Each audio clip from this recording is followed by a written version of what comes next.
Assalamualaikum warahmatullahi wabarakatuh. Halo teman-teman, perkenalkan namaku Salsa Nabila. Aku merupakan mahasiswi dari Sekolah Tinggi Ilmu Ekonomi Suta Atmaja atau STIasa Subang. Di sini aku akan membuat video mengenai analisis laporan keuangan perusahaan di matkul analisis laporan keuangan semester 4. Di sini video ini bermaksudkan untuk memenuhi tugas akhir. Nah, jadi di sini aku bakal ngejelasin analisis laporan keuangan perusahaan menggunakan 4 rasio, yaitu rasio likuiditas, rasio solvabilitas, rasio aktivitas, dan rasio profitabilitas.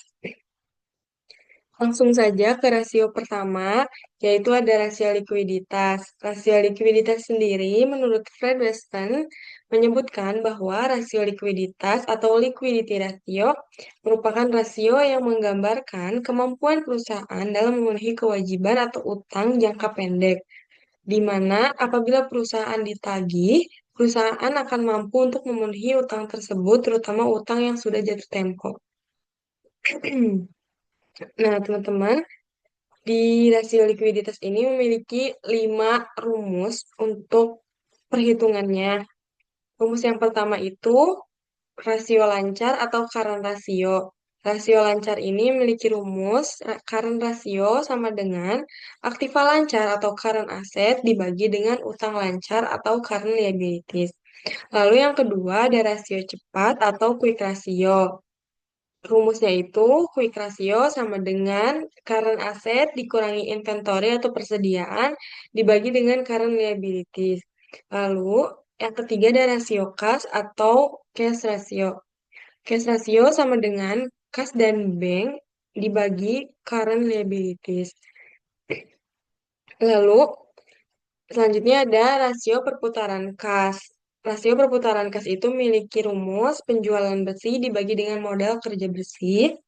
Lalu inventory to net working capital itu atau NWC, inventory atau persediaan dibagi current asset dikurangi current liabilities. Nah, selanjutnya ini ada rasio solvabilitas. Rasio solvabilitas atau leverage ratio merupakan rasio yang digunakan untuk mengukur sejauh mana sih aktivitas perusahaan itu dibiayai dengan utang. Nah, di mana berapa besar beban utang yang ditanggung perusahaan itu akan dibandingkan dengan aktivanya. Di sini, rasio solvabilitas itu memiliki 5 rumus. Rumus yang pertama itu debt to asset ratio atau debt ratio memiliki rumus total total debt dibagi dengan total aset. Lalu yang kedua ada debt to equity ratio, itu rumusnya total utang dibagi dengan ekuitas. Lalu yang ketiga ada long term debt to equity ratio atau LTDTER, itu rumusnya long term debt bagi equity. Selanjutnya ada times interest earned, itu rumusnya EBIT dibagi biaya bunga. Dan yang terakhir ada fixed change coverage itu atau FCC memiliki rumus EBT ditambah biaya bunga ditambah kewajiban sewa atau lease dibagi biaya bunga ditambah kewajiban sewa atau lease.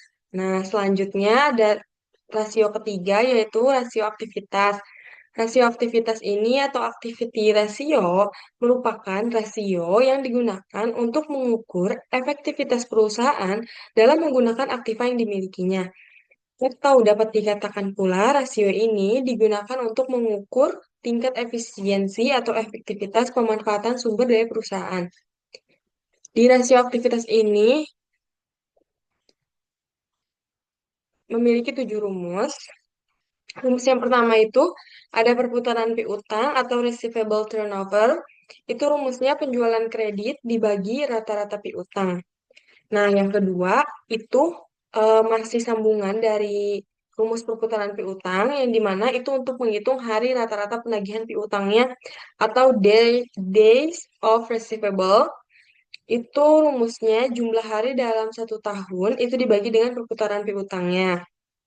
Selanjutnya ada perputaran persediaan atau inventory turnover. Itu rumusnya penjualan dibagi persediaan. Nah, selanjutnya ini juga masih masih menjadi bagian dari rumus perputaran persediaan yang dimana namanya itu hari rata-rata penagihan persediaan dengan rumus sama jumlah hari dalam satu tahun dibagi perputaran persediaan atau inventory turnover. Nah, selanjutnya ada rumus perputaran modal kerja atau working capital turnover. Itu rumusnya penjualan bersih dibagi dengan modal kerja. Nah, selanjutnya ada perputaran aktiva tetap atau fixed asset turnover. Itu rumusnya penjualan dibagi dengan total aktiva tetap. Selanjutnya ada perputaran aktiva atau total aset turnover. Itu rumusnya total aset turnover sama dengan penjualan dibagi total aktiva. Nah, yang keempat ini ada rasio profitabilitas. Rasio profitabilitas ini merupakan rasio untuk menilai kemampuan perusahaan untuk mencapai keuntungan. Rasio ini juga memberikan ukuran tingkat efektivitas manajemen suatu perusahaan. Hal ini itu ditunjukkan oleh laba yang dihasilkan dari penjualan dan pendapatan investasi. Intinya, itu pengguna rasio ini menunjukkan efisiensi perusahaan. Untuk rasio profitabilitas sendiri itu memiliki 4 rumus. Rumus yang pertama itu profit margin atau profit margin on sales. Itu rumusnya penjualan bersih dikurangi harga pokok penjualan dibagi sales. Lalu selanjutnya ada rumus return on investment atau ROI. Itu rumusnya earning after interest and tax atau bisa disingkat EAIT dibagi dengan total aset. Seterusnya ada return on equity atau ROE. Ini rumusnya earning after interest and tax atau EAIT dibagi dengan equity. Dan yang terakhir itu rumus laba per lembar saham yang dimana rumusnya laba saham biasa dibagi dengan saham biasa yang beredar. Nah, teman-teman, di sini aku bakal coba mengimplementasikan dari rumus-rumus yang sudah tadi saya presentasikan dengan menggunakan laporan keuangan dari perusahaan perseroan terbuka Gudang Garam TBK yang saya gunakan itu tahun 2023. Ini merupakan laporan posisi keuangannya. Di sini juga ada liabilitas sama ekuitasnya. Terus di sini juga ada laporan laba rugi. Nah, langsung saja kita implementasikan perhitungan dari laporan keuangan PT Gudang Garam TBK ini. Untuk yang pertama, diketahui rasio likuiditas itu kan ada 5 rumus. Nah, kita pakai semua rumus. Yang pertama itu ada rasio lancar atau current ratio. Current ratio itu, tadi kan rumusnya di atas itu, aktiva lancar dibagi utang lancar. Nah, kita lihat di sini aktiva lancarnya 54.115.182.000. Apakah benar? Kita cek ya, teman-teman. Nih ya, ini ada 54.115.182 dibagi dengan total liabilities jangka pendek 29 juta, maaf teman-teman, 536.433. Benar nggak ya nominalnya? Benar ya teman-teman.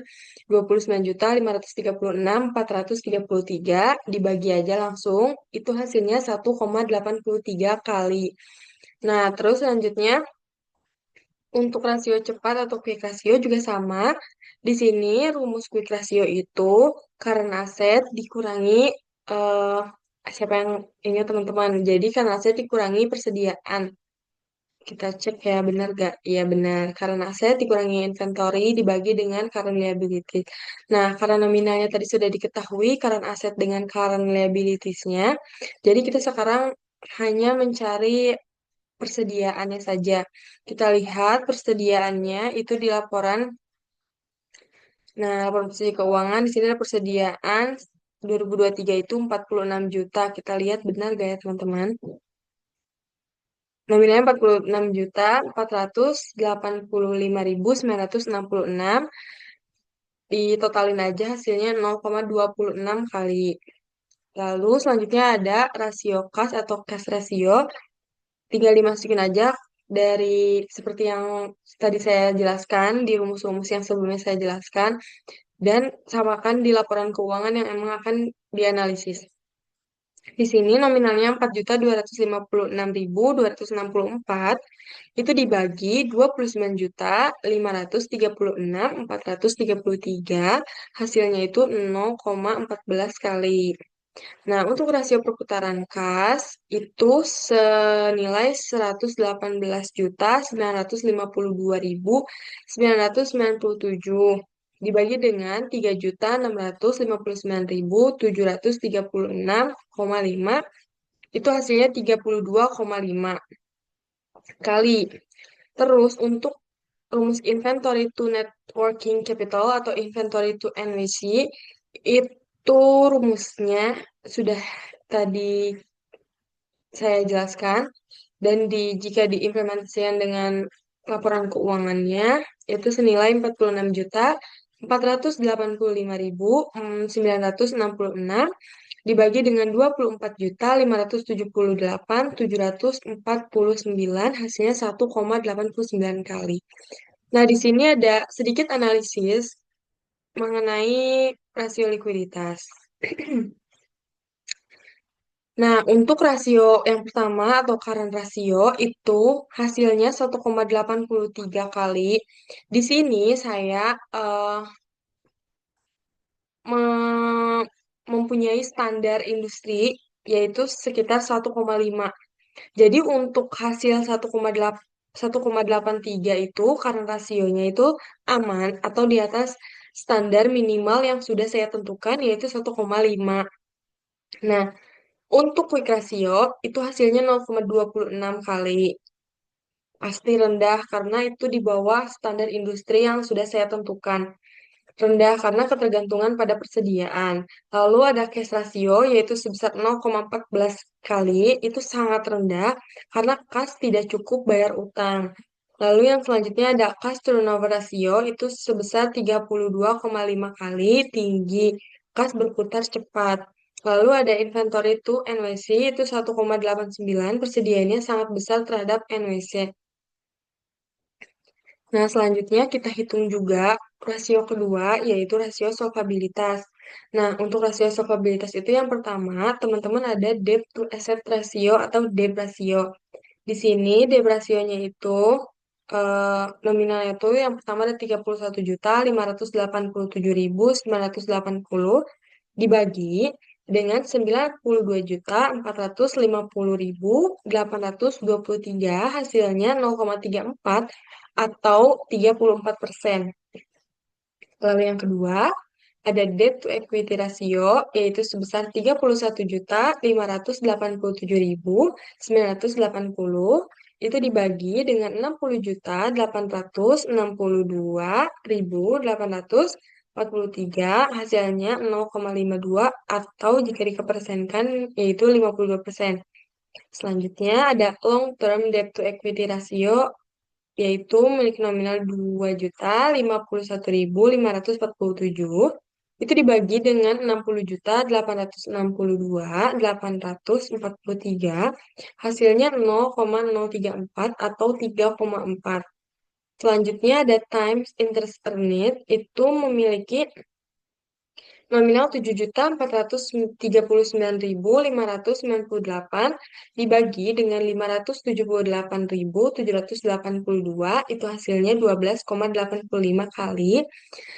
Lalu selanjutnya ada fixed change coverage atau FCC itu 7.439.598 ditambah 20.000 dibagi 578.782 ditambah 20.000, yaitu hasilnya 12,46 kali. Nah, di sini ada sedikit analisis yang sudah saya tabelkan untuk perhitungan rasio solvabilitas di 2023. Yang dimana yang pertama itu ada debt to asset ratio yang memiliki hasil 34%, yang interpretasi singkatnya itu struktur modalnya sehat, utang relatif rendah.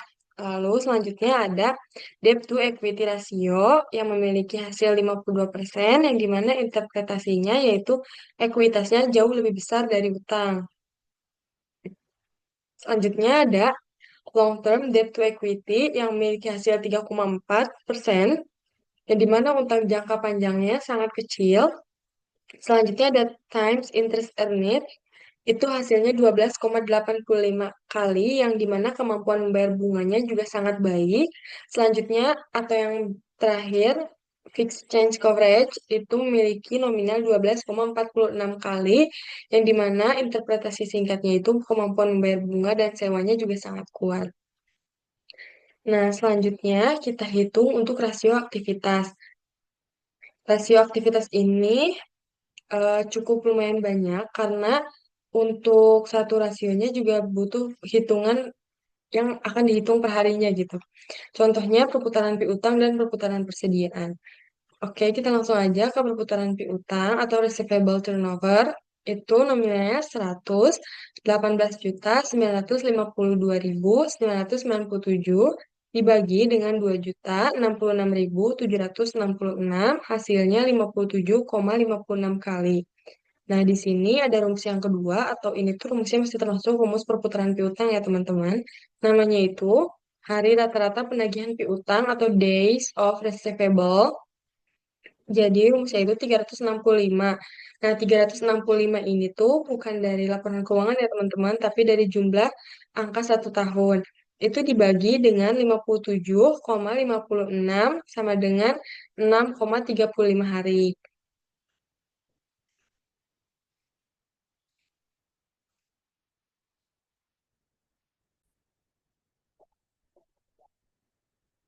Oke, teman-teman, kita lanjut ke perputaran persediaan atau inventory turnover. Di sini nominalnya yaitu 104.357.376 dibagi dengan 47.062.926, hasilnya itu 2,22 kali.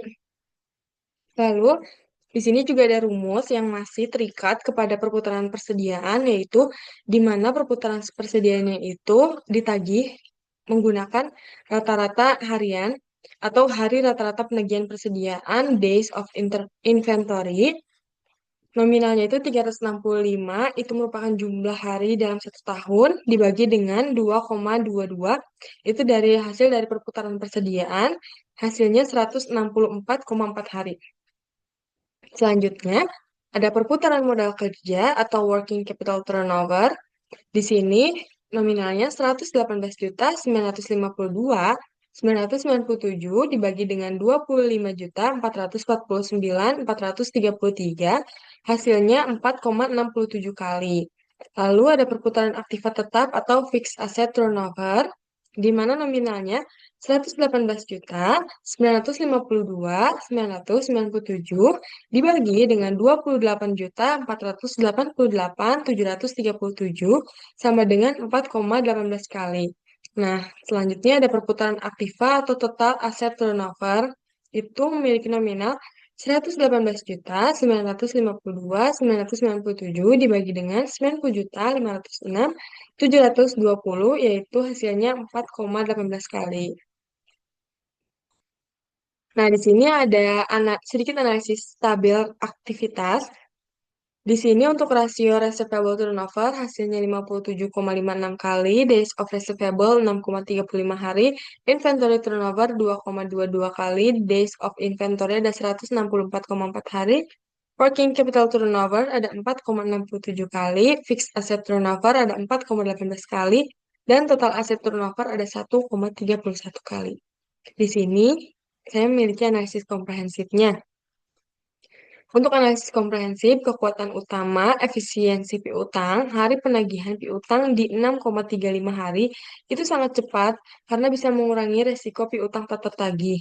Lalu efisiensi aset tetap dan modal kerjanya juga berputar perputaran asetnya tetapnya itu sebanyak 4,18 kali dan modal kerjanya juga 4,67 kali yang dimana itu merupakan kategori optimal.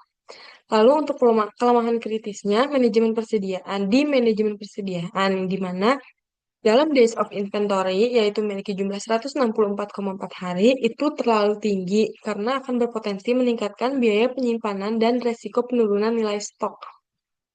Selanjutnya ada rekomendasi. Untuk optimasi persediaan itu perlu strategi just in time atau peningkatan prediksi permintaan untuk mengurangi dan stok dan peningkatan total aset turnover juga bertujuan untuk eksplorasi pemanfaatan aset non produktif untuk meningkatkan penjualan. Nah, di sini yang terakhir ada rasio profitabilitas. Rasio profitabilitas ini memiliki 4 rumus rasio. Yang pertama itu ada profit margin atau profit margin on sales, yaitu nominalnya 5.324.516 dibagi dengan 118.952.997 dikali 100% itu hasilnya 4,47%. Selanjutnya ada return on investment atau ROI itu nominalnya 5.324.516 dibagi dengan 90.506.720 dikali 100% hasilnya 5,88%.